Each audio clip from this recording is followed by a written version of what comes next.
The air inside the finance office of Apex Luxury Motors smelled offensively expensive. It was a suffocating blend of rich mahogany, freshly polished Italian leather, and the kind of aggressive designer cologne that practically screamed, "I make more in a week than you do in a decade."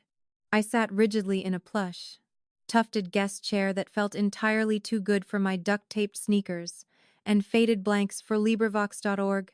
Oversized college hoodie. I tried to make myself as small as possible, clutching a crumpled, coffee-stained envelope to my chest. Inside that envelope was the pink slip to my life's biggest tragedy. A 2006 Honda Civic that had finally given up the ghost on the side of the interstate 3 hours ago. The tow truck driver had hauled it to the nearest auto lot, which unfortunately happened to be this fortress of supercars. The mechanic's verdict had been a death sentence for my meager existence, a blown alternator. The cost to fix it $150. To the people buying the gleaming Aston Martins and Porsches just outside the glass walls of this office, $150 was a generous tip for a valet. To me, it was an impossible fortune. I had exactly $12.43 in my checking account.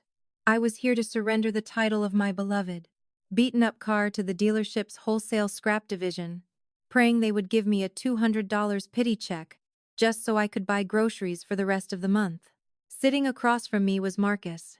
Marcus was the dealership's senior finance manager, a man whose entire personality was built around his heavily gelled hair, his perfectly tailored charcoal suit, and the obscenely large gold Rolex ticking loudly on his wrist. He was the guy who handled the ultra-wealthy clients' financing, but occasionally, he was forced to deal with the bottom feeders who brought in trade-ins or repossessions. He made it violently clear which category I fell into. So let me get this straight. Marcus Sahil, leaning back in his executive chair and steepling his manicured fingers, he looked at me not like a human being, but like a stain on his pristine glass desk. You dragged a dead, 15-year-old rust bucket onto my immaculate lot, leaking oil all over my imported pavement. Because you can't scrape together. What was it? $150. I just want to surrender the title for scrap value.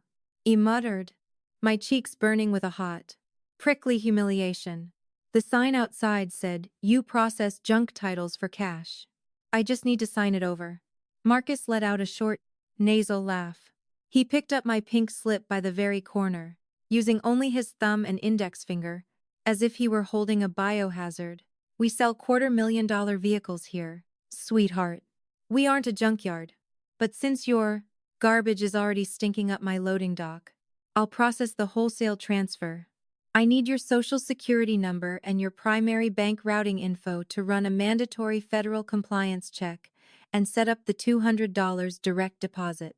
Assuming you even have a bank account." "I do," I said quietly, reciting my social and handing over my battered debit card so he could pull the routing digits. Marcus snatched the card, rolling his eyes so hard, I thought they might get stuck in the back of his head. He turned his attention to his massive, curved ultra-wide monitor. He began clacking aggressively on his mechanical keyboard, aggressively chewing a piece of mint gum. "I'm going to run this through our global financial portal," Marcus drawled, his tone dripping with absolute boredom and contempt. "It pings your bank for asset verification and anti-money laundering compliance. Standard procedure. Though, I highly doubt the feds are worried about you laundering your pocket change, kid." He hit the enter key with a dramatic, heavy thud. I looked down at my lap, picking at a loose thread on my jeans, just wanting this nightmare to be over, so I could take my $200 and walk to the nearest bus stop. But then, the ticking of Marcus's Rolex seemed to echo in the sudden, dead silence of the room. The aggressive clacking of his keyboard had stopped completely. The sound of his chewing abruptly halted. I glanced up. The transformation was so violent, so immediate, that for a split second, I thought Marcus was having a massive medical emergency. His eyes were blown wide open, practically bulging out of their sockets. Glued to the glowing screen of his monitor, his jaw had gone completely slack, hanging open in a silent gasp. The arrogant, sunbed tan had completely vanished from his face, replaced by a sickly, chalky white pallor. He looked like a man who had just watched a ghost crawl out of his computer screen. A single, heavy drop of sweat materialized at his hairline and rolled down his temple. Is there a problem? I asked softly, my heart suddenly hammering against my ribs. Did my bank close my account? Did I owe some massive fee I didn't know about? Marcus didn't blink. He couldn't blink. His hands, which had been so steady and confident moments before, were now hovering over the keyboard, visibly trembling. They were shaking so violently that his heavy gold watch rattled against the glass desk. Madame, Marcus whispered. His voice was thin, reedy, and completely stripped of all its former arrogance. It was the voice of a man standing on the edge of a cliff. He slowly, mechanically lifted his head to look at me. His eyes were wide with pure, unadulterated terror and absolute shock. He swallowed hard, his Adam's apple bobbing frantically. He bumped his elbow against his desk, knocking his solid silver pen onto the floor. But he didn't even flinch. He just stared at me, his breathing shallow and ragged. Madame, this system, it taps directly into the Federal Reserve liquidity network. He stammered, his teeth literally chattering. Your asset verification, it says. Madame, your net worth is $280,000,000, 450. Wuling. I froze.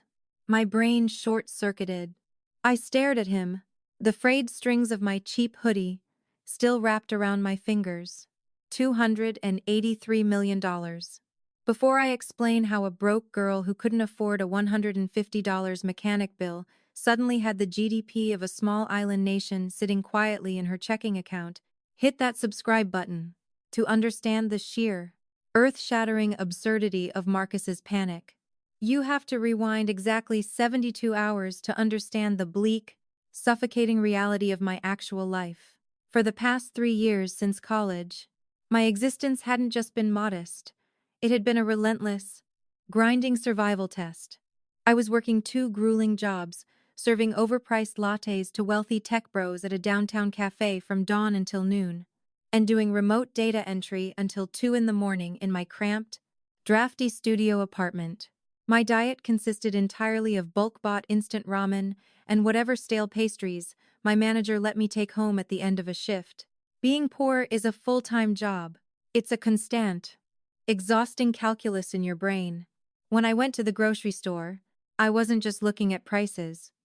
I was calculating the sales tax on a $2.00 loaf of generic bread to make sure my debit card wouldn't decline at the register. The morning my car died, my checking account balance sat at a catastrophic, miserable $12.43. And then came the storm. It was a torrential Tuesday downpour. I was driving my 2006 Honda Civic, a rusted, sputtering metal box I affectionately called the struggle bus, down the interstate, praying I'd make it to my second job. But the universe has a cruel sense of humor when you have no safety net. The dashboard suddenly lit up like a Christmas tree. The headlights dimmed. The sluggish windshield wipers stopped dead in the middle of the glass. And with a pathetic, metallic shudder, the engine died completely.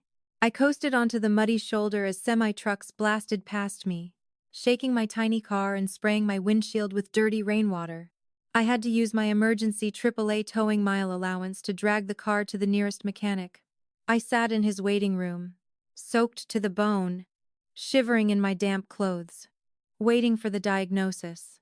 It's the alternator, the mechanic had said, wiping grease off his hands with a rag. Batteries drained too. Parts and labor. I can cut you a break and do it for $150. Kid, $150. He might as well have asked me for $1 million. I didn't have it. I didn't have a credit card to put it on because my credit score had been decimated by student loans. I couldn't borrow it from my parents, who were barely scraping by on a fixed pension across the country. I was completely, utterly trapped. The mechanic, feeling sorry for me, mentioned that Apex Luxury Motors down the road had a wholesale scrap division that bought junk titles for cash. They might give you $200 just for the scrap metal, he offered sympathetically. I had to surrender my only mode of transportation, My only lifeline to my jobs. Just to afford groceries for the next 2 weeks. But I still needed a ride to the dealership to hand over the title and collect my miserable payout. With no money for an Uber, I swallowed my pride and opened my contacts. After 3 ignored calls to coworkers, I dialed Clue. Chloe was a friend from college. Though the term was generous, we had been freshman roommates. But our paths had violently diverged. While I was pulling all-nighters working in the dining hall to pay for textbooks, Chloe was partying on her parents' dime. She had recently landed an entry-level marketing job, married a mid-level corporate manager, and had made it her life's mission to project the image of a wealthy, elite socialite. She agreed to pick me up, but not out of kindness. She did it for the audience. 40 minutes later, the rain had stopped, and Chloe pulled up to the muddy mechanics lot in a blindingly white, freshly leased Mercedes-Benz C-Class. She didn't even put the car in park, just popped the locks as I opened the passenger door, careful not to track mud onto her pristine floor mats. "Oh honey, look at you," Chloe cooed the second I sat down, her eyes raking up and down my damp, faded hoodie and cheap jeans. Her voice was drenched in that sickly sweet, Southern belle condescension that disguised insults as pity. "You are just entirely soaked, aren't you? Please don't touch the white leather. It stains so easily. Thanks for the ride, Clue. I really appreciate it," he muttered, clutching my envelope tightly. As she aggressively accelerated onto the highway, the interrogation began. "I just don't understand how you let things get this bad," she sighed dramatically, adjusting her designer sunglasses. "I mean, $150. You really don't have $150 in savings." My husband and I dropped that on a Tuesday night dinner, without blinking. "Things have been tight," I said softly, staring out the window. "It's a mindset thing. Honestly," Chloe lectured, tapping her perfectly manicured acrylic nails against the leather steering wheel. "Poor people just have a poverty mindset. You know, if you just read Rich Dad, Poor Dad, or skipped your little coffee shop job to learn day trading, you wouldn't be begging for rides in a luxury vehicle. I mean, I just leased this baby. $850 a month. But you have to dress for the job you want. Right. You just don't try." Every word was a tiny, jagged dagger. She wasn't driving me because she cared. She was driving me so she could use my rock-bottom misery as a mirror to admire her own fabricated success. When we finally pulled up to Apex Luxury Motors, the sheer opulence of the place was intimidating. The lot was a sea of sparkling Lamborghinis, sleek Aston Martins, and custom Porsches. Chloe pulled her entry-level Mercedes right up to the front entrance, clearly expecting the valet to roll out the red carpet.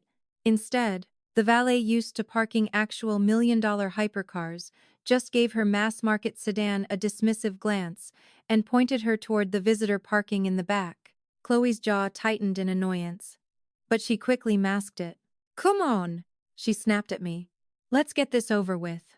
I have a gel manicure appointment at 3, and I can't be seen loitering in a dealership with someone looking like, well, looking like that." She followed me inside. Not to support me, but to spectate. She stood a few feet behind me in the glittering lobby, crossing her arms and loudly tapping her foot as I awkwardly approached the sleek reception desk, eventually being pawned off on Marcus, the arrogant finance manager. She had watched with a smug, satisfied smirk as Marcus tore me down.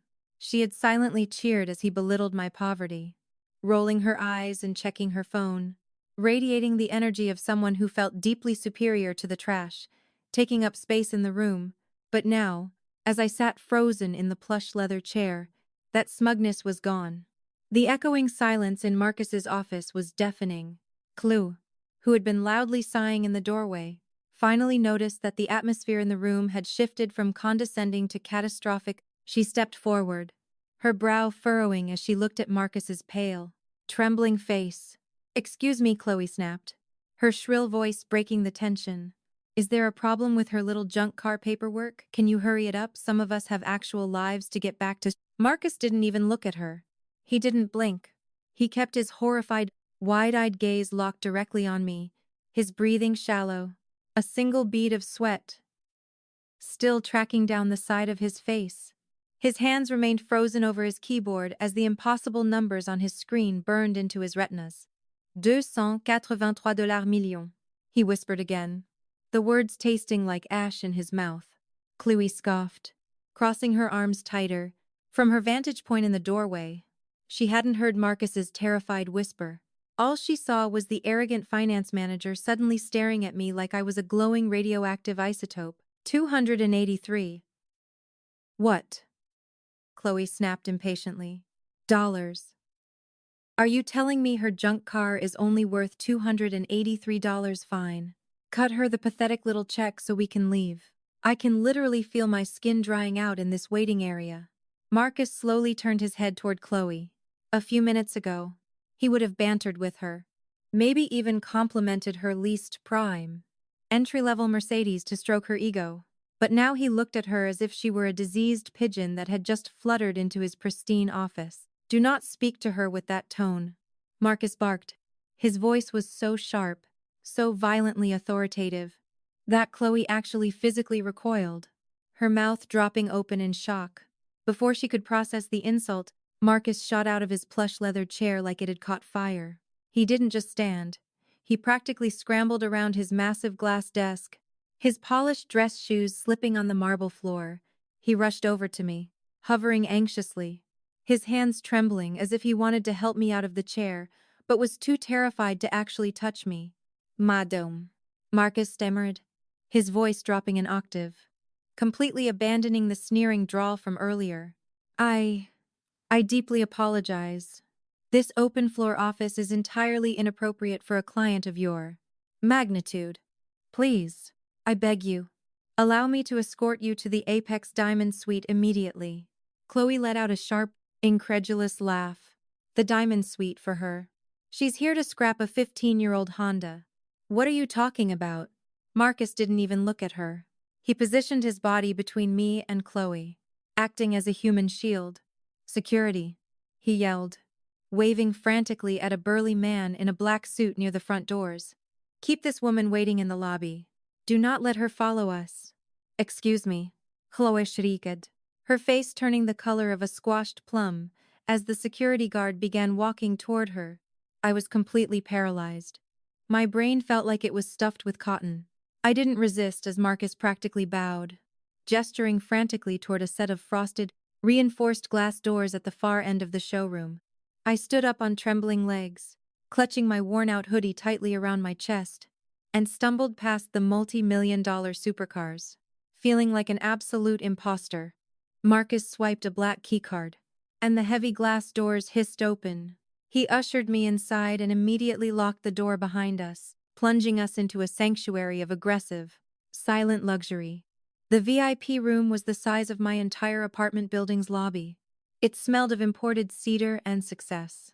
The walls were lined with rare, vintage whiskeys, and the furniture was made of thick, buttery leather that seemed to mold to your body. Marcus frantically pointed to a massive armchair and I sank into it, my duct-tape sneakers sinking an inch deep into the plush Persian rug. Champagne. Madame Dom Perignon. A sparkling water. Sparkling water from a glacier. I have beluga caviar in the mini-fridge. Marcus was hyperventilating, pacing back and forth, opening cabinets and wildly offering me things that cost more than my college tuition. I just want my $200. I whispered, my voice cracking. Please, I just want to go home. Marcus stopped pacing. He looked at me with an expression of profound, existential confusion, mixed with absolute terror. He walked over to a sleek laptop sitting on the mahogany coffee table, quickly plugged in his security fob, and mirrored the screen from his desk outside. He slowly, reverently, turned the laptop toward me. Madame, he said, his voice dropping to a hushed Parisian, awestruck whisper. I don't know why you are wearing those clothes. I don't know why you brought us a dead Honda. Perhaps it is a test for our customer service. If it is, I have failed miserably, and I will resign immediately. But please, do not mock me with talk of $200. I leaned forward and looked at the glowing screen. It was the dealership's tier, 1 Federal Reserve compliance portal. My name, My social security number and my grainy driver's license photo were anchored in the top left corner. Beneath it was a live, direct read of my primary checking account at my local credit union. There, in bold, undeniable green font, was the balance. 283美元450. EER. I stopped breathing. The room began to spin, the edges of my vision blurred, and a cold, clammy sweat broke out across my neck and spine. When a normal person sees a number like that attached to their name, they might cheer. They might scream with joy. But when you are desperately poor, when you have spent the last 3 years rationing instant noodles and terrified of a $150 mechanic bill, your brain doesn't process extreme wealth as a blessing. It processes it as an immediate, life-threatening danger. Oh my God, I thought, a wave of pure nausea hitting my stomach. I'm going to federal prison. This is a mistake, I gasped, jumping up from the leather chair. This is a glitch. The system is broken. You pulled the wrong file. Madame. Please calm down. No, you don't understand. I backed away from the laptop as if it were an explosive device. I have $12. 12. Someone hacked my account. It's money laundering. It's the cartel? Oh my God. The FBI is going to kick down these glass doors and shoot me. You have to call the police. Tell them I didn't do it. Marcus held up his hands, looking just as panicked as I was. Madame. This system does not glitch. It uses biometric and federal tax ID cross-referencing. The funds are fully settled. They are verified, liquid, and resting securely in your name. It cleared a top-tier international wire audit just 6 hours ago. I didn't steal it. I yelled, tears of sheer panic welling in my eyes. I promise you, I was doing data entry last night. I didn't rob a bank. No one is saying you robbed a bank. Marcus pleaded, falling to his knees to pick up a napkin I had accidentally knocked off the table, treating it like a sacred relic. You are a quarter billionaire. You are royalty. I grabbed my hair, pacing the length of the Persian rug, my mind spiraling into a dark, terrifying abyss. I imagined SWAT teams on my roof. I imagined spending the rest of my life in a concrete cell because some offshore syndicate decided to use my miserable little credit union account to park $250 million. I turned toward the locked glass door, fully intending to bolt out of the dealership, abandon my dead car, and go live off the grid in the woods before the feds caught up with me. But before I could take a single step, the silence of the VIP room was shattered. From deep inside the pocket of my cheap, oversized hoodie, my phone began to ring. It wasn't the default, cheerful ringtone I usually heard. It was a harsh, sharp buzzing. I pulled out my cracked, battered smartphone. The caller ID didn't show a number. It just displayed 3 bold, imposing letters. Unknown caller. Secure line. Marcus stared at the phone in my trembling hand, his eyes wide. He slowly backed away, giving me space, his head bowed in absolute subservience. With a shaking thumb, I swiped right to answer and slowly pressed the cracked glass to my ear. Hello? I whispered, bracing myself for the FBI. Or a cartel boss. Or a hitman. Is this the verified owner of patent number 884B772? A crisp, highly professional voice asked on the other end. Speaking on behalf of the executive legal team at Apex Volt Automotive. Ma'am, we need to discuss your recent compensation package. I stood paralyzed in the center of the VIP suite, my duct-tape sneakers sinking into the absurdly expensive Persian rug. Marcus was huddled in the corner, literally holding his breath, watching me with the wide, terrified eyes of a peasant witnessing a deity descend from the heavens. I think you have the wrong number. Istemal. My voice barely a breathless whisper. I don't have a compensation package. I don't even work for Apex Volt. I serve coffee. I do data entry. Please, tell the FBI. I didn't steal anything. A soft, refined chuckle echoed through the phone's speaker. It wasn't the menacing laugh of a cartel boss. It was the calm, surgical, ultra-polished sound of a man who casually moved millions of dollars before his morning espresso. There is no FBI involvement. Madame, I assure you. The voice replied, smooth as aged bourbon. My name is Arthur Sterling, Senior Managing Partner at the corporate law firm of Sterling, Vance and Hughes. I represent the board of directors at Apex Volt Automotive. We are the largest electric vehicle manufacturer in North America. And you, Madame, are the sole proprietor of U.S. patent number 884 B772, the thermal kinetic dissipation array. The name of the patent hit me like a physical blow to the chest. Thermal kinetic dissipation array. My mind violently snapped back 4 years. I was a sophomore in college, practically living in the dingy, basement-level engineering lab. I was trying to scrape together extra credits to maintain my fragile academic scholarship. For my final project, I had developed a quirky, highly experimental cooling gel and algorithm designed to stop high-capacity lithium-ion batteries from overheating. My professor had given me an A, but told me the technology was commercially unviable and too abstract to ever scale. Just to pad my thin resume, I had scraped together the last of my summer job savings to file a universal utility patent for it. I received the official certificate in the mail, shoved it in a shoebox under my bed, and completely forgot it existed. To me, it was just a dead-end college paper. The cooling gel, I whispered, my brain struggling to connect the dusty college lab to the monstrous 9-figure sum glowing on Marcus's laptop screen. But that was a theoretical project. It was useless. Useless. Arthur Sterling's tone shifted, laced with a profound, almost reverent respect. Madame, your useless college project just saved our global empire from total collapse. I gripped the edge of the mahogany table to steady myself. What are you talking about? 14 months ago, Apex Volt launched our new flagship line of heavy-duty electric supertrucks. The lawyer explained, his voice taking on a serious boardroom cadence. We manufactured and shipped over 600,000 units globally. However, during extreme stress testing of the new battery cells, our engineers encountered a catastrophic thermal runaway issue. The batteries were combusting. To solve it, our R&D department integrated a revolutionary new cooling algorithm. He paused, letting the silence hang heavily on the encrypted line. 3 weeks ago, during a routine intellectual property audit, our compliance AI flagged a critical error. The exact thermal matrix our engineers invented was, in fact, a direct, undeniable infringement on your universal patent. You held the absolute, uncontested rights to the very technology keeping our entire fleet of vehicles from catching fire. My jaw dropped. The room started spinning again. But this time, it wasn't out of fear. It was pure, unadulterated shock.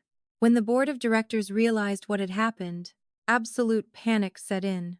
Sterling continued, if you, or a rival company, discovered the infringement, you could have filed an injunction. You could have legally forced us to halt our global production lines.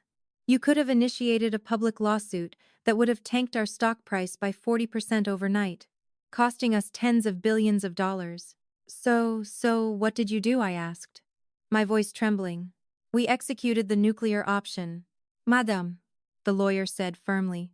To prevent a catastrophic public leak, the board voted unanimously to trigger an immediate Ensoseki, unannounced hostile buyout of your patent, utilizing the maximum retroactive royalty clauses permitted under federal law. We bypassed negotiations to ensure the patent transferred to us before the market opened this morning. Retroactive royalties. Precisely.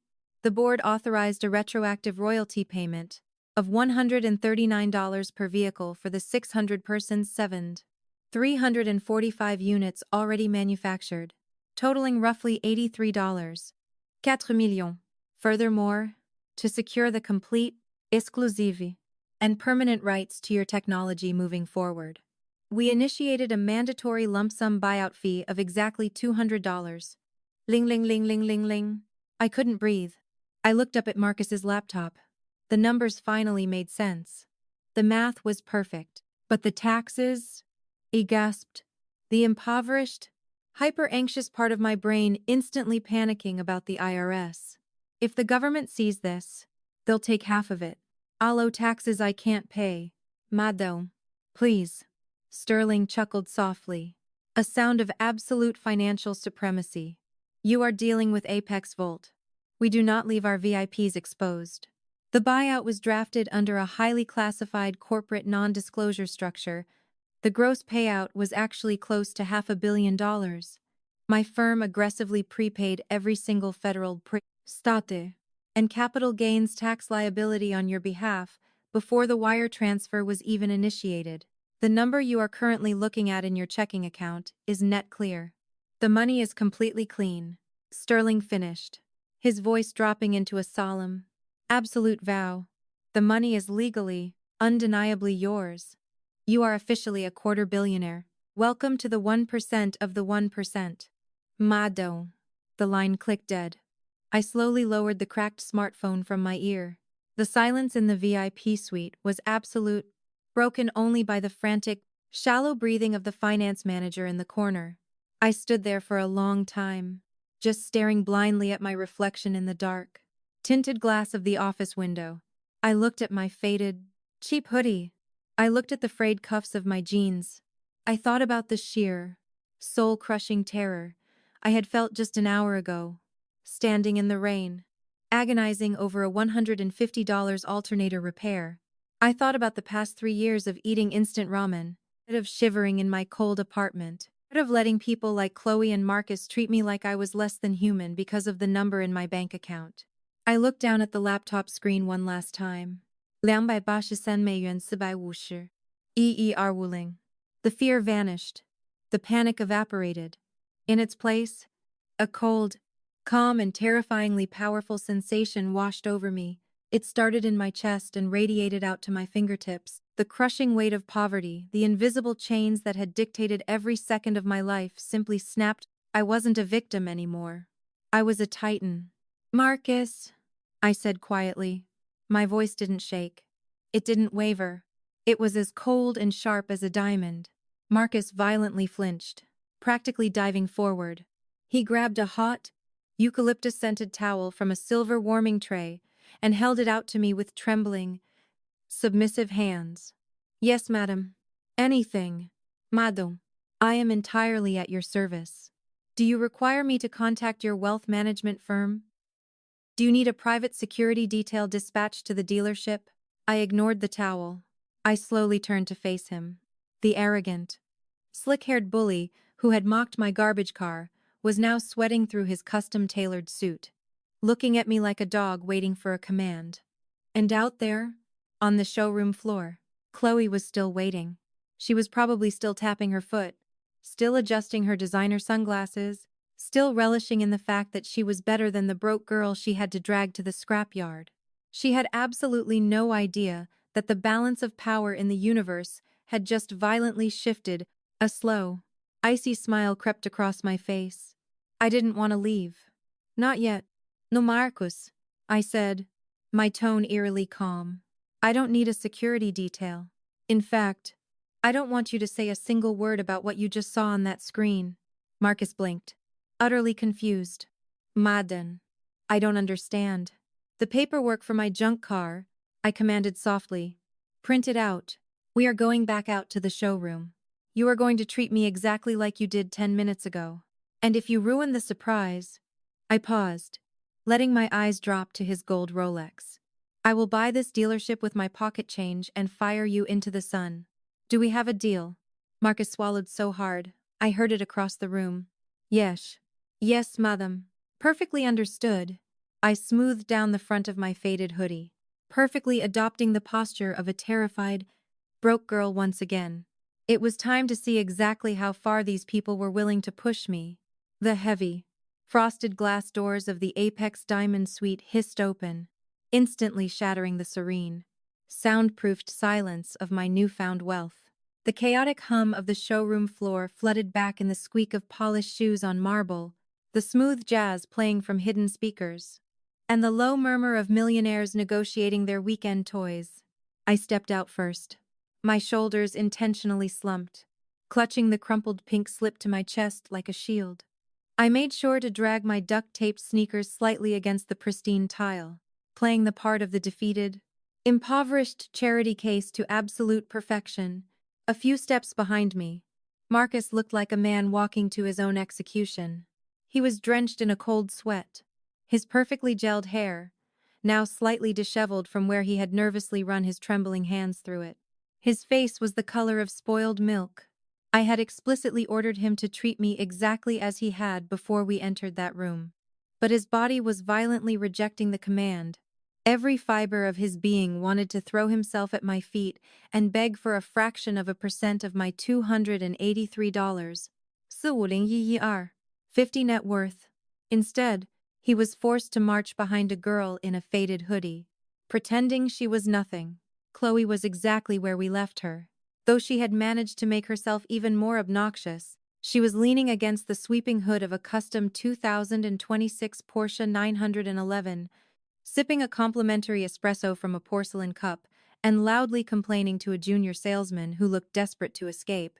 When she saw us emerge, she rolled her eyes dramatically, tossing her hair over her shoulder. Well, finally, Chloe sighed, checking the screen of her smartwatch with an exaggerated flick of her wrist. Did you have to verify her little scrap metal check with the president? Honestly, the service here has gone completely downhill since I leased my C-Class. Did you at least get your pathetic $200? Or did they realize that junker isn't even worth the tow fee? I kept my head down, staring at my worn-out shoes. They're processing the paperwork now. Clue. Sorry for making you wait. Whatever, she snapped, adjusting the designer sunglasses perched on top of her head. Just sign the paper so we can leave. I can literally feel the poverty rubbing off on my outfit. And Marcus. Darling, next time I come in for my scheduled detailing, I expect to bypass this kind of riffraff. It ruins the aesthetic of the showroom. Behind me, Marcus let out a sound that was half gasp, half strangled cough. He stared at Chloe with absolute, unfiltered horror. A few minutes ago, he would have agreed with her, maybe even offered her a complimentary car wash to validate her ego. But now he knew the truth. He knew that the girl Chloe was calling riffraff could buy the entire dealership, crush Chloe's leased Mercedes into a metal cube, and pay the entire staff's salaries for the next decade without ever checking her balance. Mom, Marcus stammered, his voice cracking like a teenager's. He tried to compose himself, remembering my threat, but his eyes were darting wildly around the room. The paperwork for the scrap transfer is ready. He walked over to a standalone printer near the reception desk. His hands were shaking so badly that he dropped the first 2 pages of the contract, scrambling onto his hands and knees to pick them up. It was a pathetic, hysterical sight. The slick, arrogant finance manager crawling on the marble floor in his custom suit, Chloe snared, completely misreading the situation. Look at him. He's so disgusted by having to process a junk title that he can barely hold the paper. You're embarrassing both of us by being here. You should have just left that death trap on the side of the road. I didn't answer her. I just watched. I stood there with the icy, unshakable calm of an apex predator, observing a pair of oblivious gazelles. It was the most intoxicating, deeply satisfying feeling I had ever experienced in my 24 years of life. For my entire adult existence, I had been completely at the mercy of people like Chloe and Marcus. I had endured their sneers, their backhanded compliments, and their outright cruelty because I had no power to fight back. Money was the armor I never had. But now, wearing my cheap clothes and my messy bun, I was wearing an invisible suit of titanium. Every insult Chloe hurled at me, every impatient sigh, bounced off me completely. It was utterly hilarious. She was bragging about a $850 a month car lease, completely blind to the fact that I was currently generating more than that in passive bank interest every 10 minutes. Marcus finally managed to staple the documents together. He walked back to us, clutching a silver pen. He held it out to me, bowing his head slightly, his hand quivering. But greed is a powerful, venomous thing. Even in his absolute terror, Marcus's salesman instincts were desperately trying to claw their way to the surface. He knew I had $250 million in liquid cash. He knew he was standing inches away from the biggest potential commission of his entire life. And it was literally eating him alive that he couldn't grovel for it. So he tried to thread the needle. He tried to pitch a sale to a billionaire while pretending she was broke. "Before you sign the surrender form," Miss Marcus rasped. The word miss clearly burning his tongue since he so desperately wanted to call me madam. I couldn't help but notice you are now without a vehicle. And well, here at Apex, we occasionally hold pre-owned inventory. Very reliable. Not supercars. Of course. Just exceptional daily drivers. Chloe barked out a laugh, nearly spilling her espresso. "Marcus, are you blind? Look at her. She couldn't afford a used bicycle, let alone a used car from Apex Luxury Motors." Marcus ignored Chloe completely. His manic, bloodshot eyes locked onto me. Sweat was now freely dripping down his collar. "We have a meticulously maintained 2022 Audi A4 in the back," he pushed, his voice trembling with desperate hope. "It's only $45. 000. And I can assure you, miss your credit profile, your internal financial profile. It is flawless. I can personally guarantee you an unprecedented 0% interest rate. 0 down payment. You wouldn't pay a single cent today. I will personally process the paperwork myself. I will drive it to your estate, your apartment. Please." It was a masterclass in pathetic desperation. He was offering me a mass-market sedan, trying to frame it as a favor for a poor girl. But his eyes were practically screaming, "Please buy something. Please bless me with your unimaginable wealth. Please don't fire me." And 45. Nulla kar Chloe shrieket, slamming her espresso cup onto a nearby table. "Marcus, stop indulging her. She literally just begged you for $200 to buy groceries. If you run her credit, your computer will probably catch fire. Let her sign the scrap paper so I can take her to the bus stop. I have a gel manicure appointment in 20 minutes. And I am not missing it for this charity case." Chloe stormed over, snatched the silver pen from Marcus's shaking hand, and aggressively shoved it against my chest. "Sign it," Chloe hissed, her face inches from mine, her mask of fake politeness completely slipping away to reveal the ugly, arrogant bully underneath. "Sign it and accept that this is your life. You're broke. You'll always be broke. Stop pretending you belong in a place like this." I didn't take the pen. I looked at the silver pen, then looked up at Chloe's twisted, furious face. Then I shifted my gaze to Marcus, who was visibly holding his breath, his face turning a dangerous shade of purple as he waited for my reaction. The test was officially over. They had both failed spectacularly. The grace period had expired. A slow, chilling smile spread across my lips. I reached into the front pocket of my worn-out hoodie. "You're right, Chloe," I said, my voice completely dropping the timid, terrified tone I had been using for the past hour. It rang out through the showroom, crisp, authoritative, and terrifyingly calm. "I don't belong in a place like this." I pulled my hand out of my pocket. "I think I'd rather own it." I didn't pull out a crumpled dollar bill or a worn-out debit card. Instead, I held up my shattered, cracked smartphone. During the frantic 10 minutes I had spent in the VIP suite, Arthur Sterling, my new aggressively efficient corporate attorney, had fast-tracked my onboarding into the absolute highest echelon of private banking. He had texted me a secure, encrypted link. I tapped it, allowing the biometric scanner to read my face. The screen illuminated the dimly lit space between Chloe, Marcus, and myself. Displayed on the cracked glass was a newly minted, digital invite-only obsidian black card. It was a Tier 1 sovereign wealth account portal, a financial instrument so exclusive that you couldn't apply for it.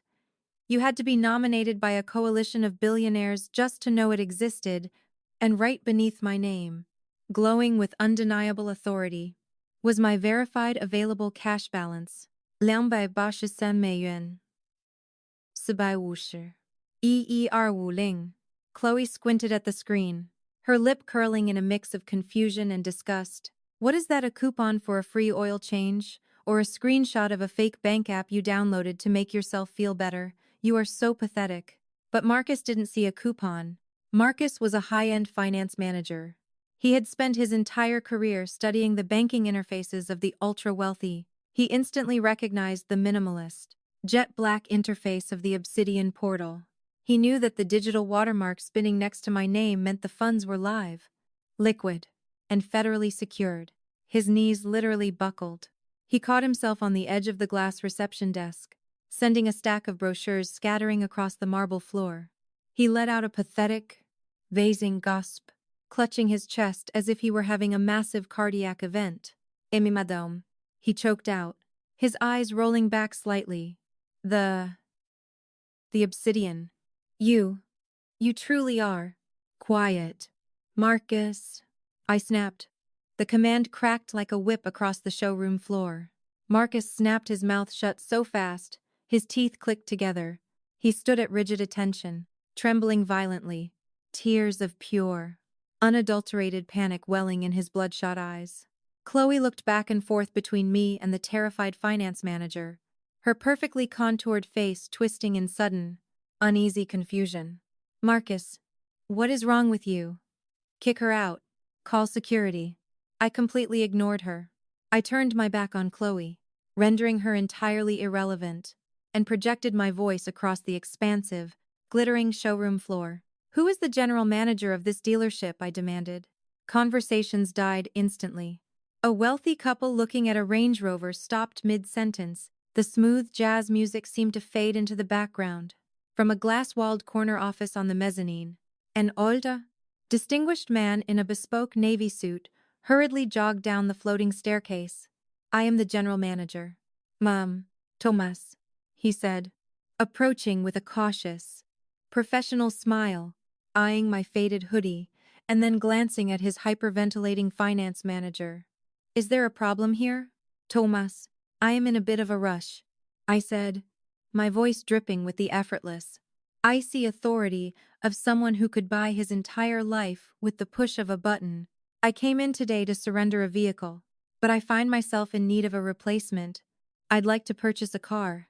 "Actually, no," I changed my mind.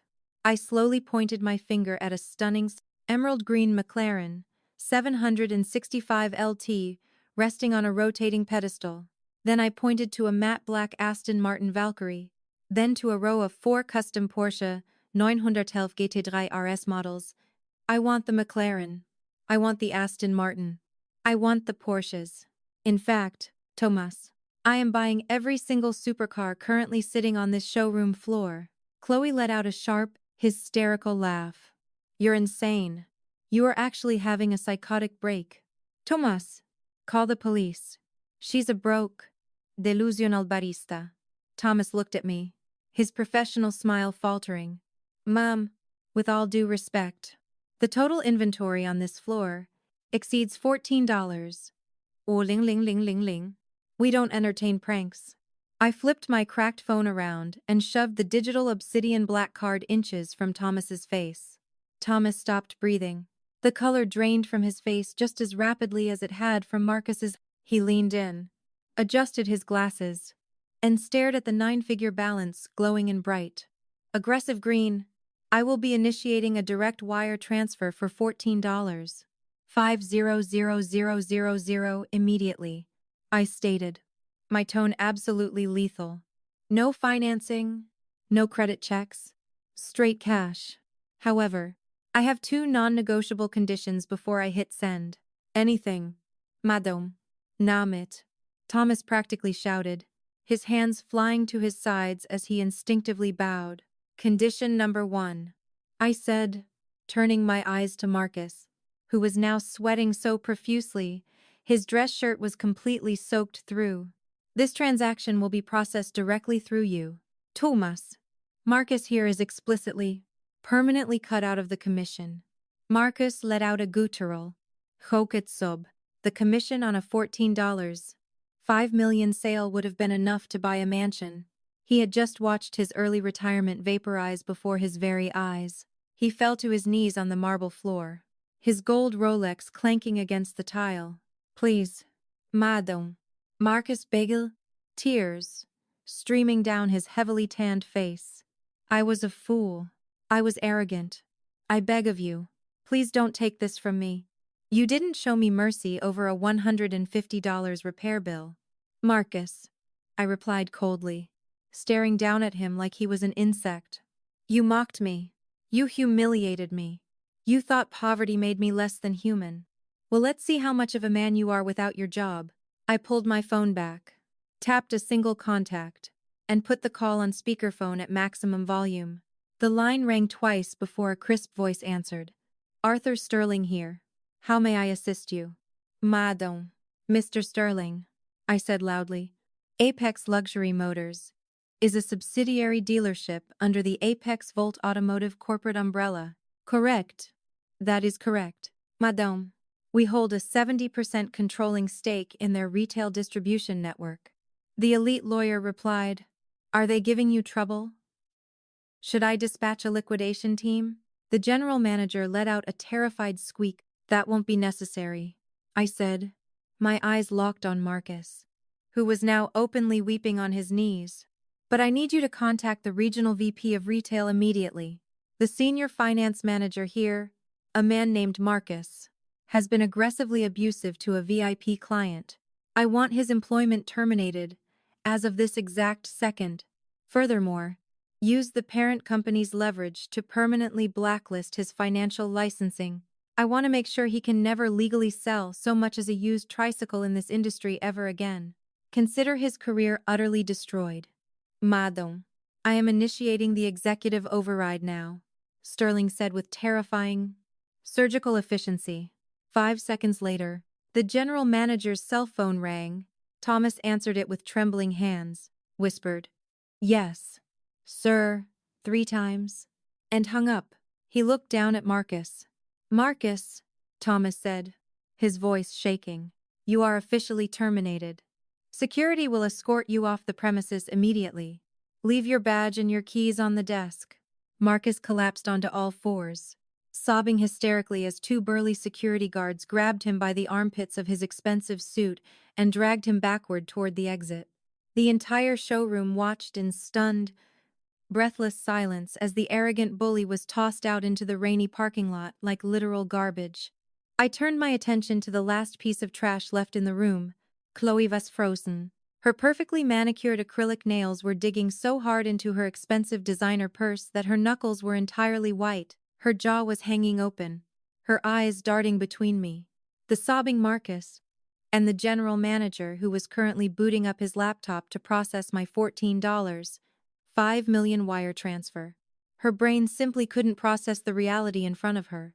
The girl she had brought here to mock, the girl she had used as a prop to make her own mediocre life feel superior, had just casually purchased a fleet of supercars and destroyed a man's life with a single phone call. Wait, Chloe whispered, her voice a fragile, trembling squeak. You have 280. She swallowed hard, suddenly forcing a horrifyingly fake, desperate smile onto her face. Oh my God, bestie, you won the lottery. Why didn't you tell me? Oh my gosh, we should totally celebrate.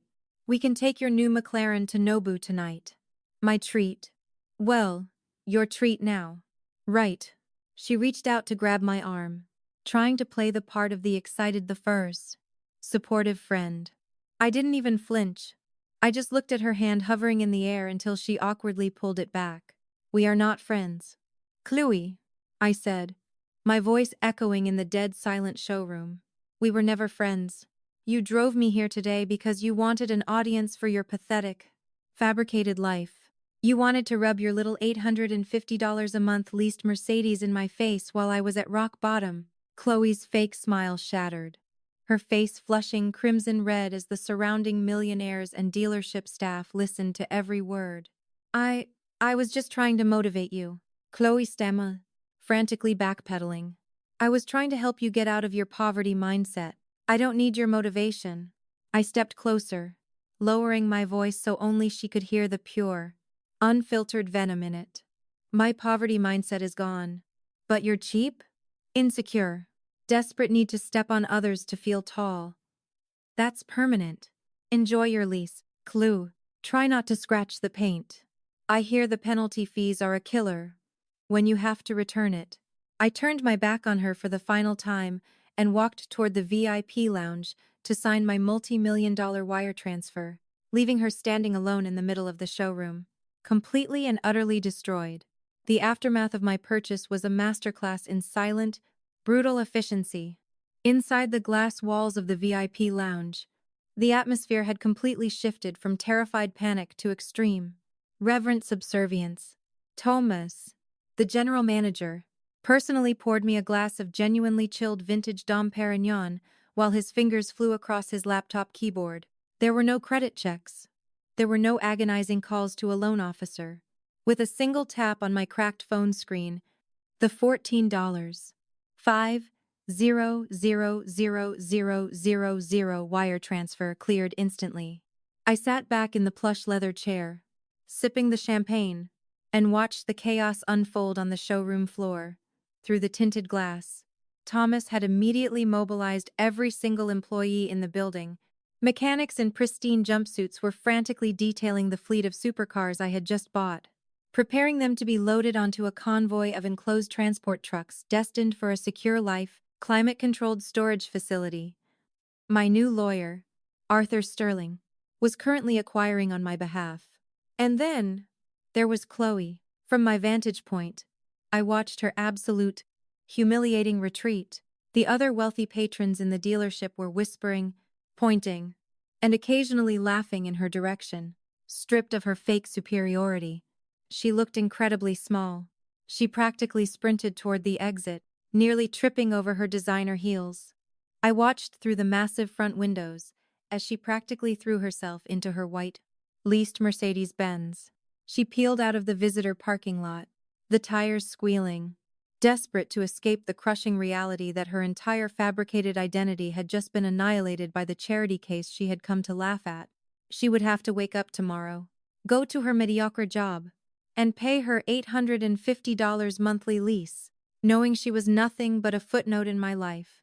10 minutes later, Thomas respectfully handed me a sleek, heavy carbon fiber key fob. It didn't belong to a sensible daily driver or a luxury sedan. It belonged to the crown jewel of my impromptu purchase, a matte black Aston Martin Valkyrie, a street-legal hypercar, worth a staggering $3. Arting ling ling ling ling. Your transport fleet will have the rest of the vehicles secured by this evening. Madam, Thomas said, bowing his head deeply. The Valkyrie is fueled, detailed, and waiting for you at the front curb.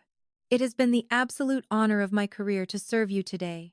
Thank you, Thomas, I replied, standing up and smoothing down my faded hoodie one last time. And please, make sure the scrap paperwork for my Honda is finalized. Send the $200 check to a local animal shelter.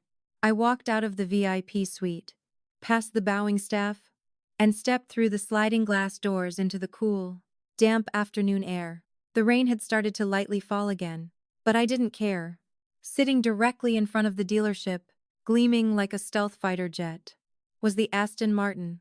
The dihedral doors were raised, inviting me inside. But before I climbed in, my eyes caught a pathetic movement near the edge of the property. Sitting on the wet, muddy curb next to the highway, drenched in the rain, was Marcus. He was clutching a soggy cardboard box filled with his framed certificates and his favorite silver pen. His perfectly tailored charcoal suit was ruined, plastered to his shivering body. He looked up as the dealership doors opened, his eyes locking onto me. The sheer, devastating regret on his face was absolute. He had lost his career, his license, and his six-figure income, all because he couldn't pass up an opportunity to bully a girl over a $150 repair bill. I didn't smile. I didn't gloat. I didn't have to. The gap between us was now a universe wide. I slid into the driver's seat of the Valkyrie. The interior smelled of raw carbon fiber and ultra-premium Alcantara leather. I pressed the glass ignition button on the center console. The hypercar didn't just start. It violently erupted.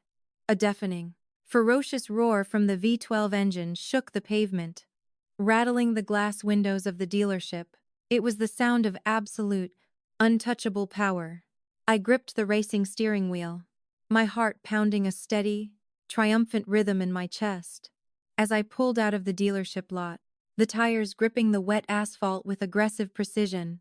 I didn't look back at Marcus. I didn't think about Chloe. I simply looked at the digital dashboard in front of me. And then out at the open road.